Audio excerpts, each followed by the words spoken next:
প্রথমেই একটা কড়াইতে কিছু জিরা নিয়ে নিব, তারপরে গ্যাসটা অন করে দিব। তারপর কি কি মনে হচ্ছেন রেসিপি কইতে আসি? না, আসলে কোনো রেসিপি কইতে আসি না। এটা হইলে আমার ঘরের জিরা ফাঁকি শেষ হয়ে গেছে, আবার মরিচ টরিচ টালা লাগবে, চিন্তা করলাম এটি সব করিয়ে থুই। আগামীকালকে আমি এক জায়গায় যাবো, তো আমি যেটা করি নর্মালি যদি কোথাও যাওয়া টাওয়ার হয়, ঘুরতে যাওয়ার হয় বা কোনো কামে যাওয়ার হয়, আমি একদিন আগেই আমার যত কাম আছে সব শেষ করিয়া রাইন্দে বাড়িয়ে থুইয়ে করে যাই।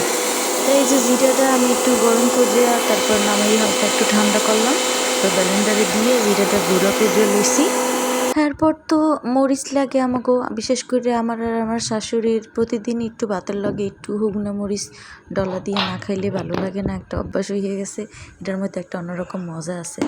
যাই হোক, তো এই আমি একটু ওই সবজি টবজি কাটিয়া লইছি, আজকে একটু ফ্রাইড রাইস করবো, মানে গরিবের ফ্রাইড রাইস আর কি। গরিবেরও বলা যায় না, মোটামুটি ভালোভাবেই চিকেন ফ্রাইডেই খালি করি নাই। ওই চিংড়ি মাছ দিয়ে ফ্রাইড রাইস করছি, চিংড়ি মাছটা ভাজা ফ্রাইড রাইস আর লগে আর কি সবজি করছি। যাই হোক, এইভাবে খাই, মাঝে মাঝে আমরা এইভাবে খাই যখন একটু মুরগি টুরগি না থাকে, হালকা পাতলা যা থায় হেঁটে একটু সিস্টেম করে খাইয়া লাই। তাই যে চিংড়ি মাছটা আমি আগেই সুন্দর করিয়া বাইচা টাইচা ধুইয়া হলুদ মরিচ মাখাইয়া তারপর ভাজা দিতে আসি। এই চিংড়িটা আসলে গলদা চিংড়ি, কিন্তু আমরা একটু এইভাবে খাইতেই পছন্দ করি। মাথাটা পুরোটাই একেবারে নেই আলাদা করিয়া, লেজাটাও আলাদা করিয়া শুধু মাছটা এইভাবে নিছি। মাঝে মাঝে ভুনা করার ক্ষেত্রে পুরোটাও নেই, কিন্তু আজকে এইভাবেই নিলাম, নিয়ে আমি ভাজা করে নামামো সুন্দর করে।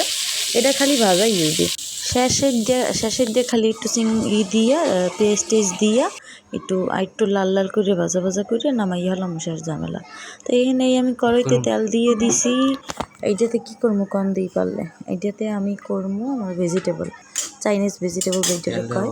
তার প্রথমেই রসুন কুচি দিয়ে দিছি, একটু লাইটে সাইডে একটু লাল হইলে লবণ দিয়ে দিমু একটু। একজন তো একরকম রাঁধে, আমি আমার মতো করে দিয়ে করতে আসি। যদি আপনাকে ভালো লাগে অবশ্যই একটা লাইক শেয়ার কমেন্ট করবেন। যাই হোক, এরপর একটু হালকা লাল হয়ে আইলে এই সবজিগুলো আমি আগে থেকেই সেদ্ধ করে রাখছি, ওই আর আপনি করে দেখাই নেই, সব কিছু দেখাইয়ে দিলে তো রইবে না। সেদ্ধটাও যদি একটা না হতে পারেন তাহলে তো রইলে না। সেদ্ধ সবজিটা আপনি দিয়ে দেবেন, আর সাথেই মরিচটা উপরে দিয়ে একটু কাটা করে দেবেন। মজার কথা হইল, এই সবজিটা আমি পুরাটা রান্না করার পর পরিবেশন করতে যাওয়ার সময় আমার মনে পড়ছে যে এই যে পেঁয়াজগুলো আমি ফালা করে সুন্দর করে কাটতে থইলাম, এই পেঁয়াজগুলো না আমি দিই নাই। যাই হোক, এটা হইলে আমার কপাল। তো এইখানে আমি কর্নফ্লাওয়ার লইছি, আর আমি যেটা করি সামান্য একটু স্যুপ লই, হাতে স্বাদটা একটু বাড়ে, সুন্দর করে গোলাইয়ে ধুয়ে দিয়েছিলাম। তো এই সবজিটার লগে আমি এক লগে মিশাইয়া দিয়ে দিলাম। আর যেটা হয়, আপনারা যেটা করেন অনেক সময় একদম গরম অবস্থায় বুদবুদ করিয়া যখন এটা পরে হে অবস্থায় দেন, সেইটা করবেন না। একটু অল্প গরম থাকা অবস্থায় দিলেই সবজিটা সুন্দর হয়। তো সবজিটা হয়ে গেছে, এবার আমরা এখানে কড়াইয়ের মধ্যে পেঁয়াজ দিলাম, পেঁয়াজ দিয়ে একটু লাড়াচাড়া দিয়ে লাল করবো। আর এরপর ডিমটা ভাঙিয়ে নিব। ডিম এখানে মোট দিয়েছিলাম আমি সাইড দিয়ে ডিম, কারণ মোটামুটি ভালোই একটু বেশি পরিমাণে ফ্রাইড রাইসটা একটু বেশি পরিমাণে হওয়ার লাগবে, কিন্তু আমি শেষের দিক দিয়ে লাড়াচাড়া করতে গিয়েও কিন্তু একটু হিমশিম খাইয়া গেছি। তো এই ফ্রাইড রাইসের লেগেও আমি আলাদা করে সবজিটা একটু হালকা সিদ্ধ করে রাখছিলাম।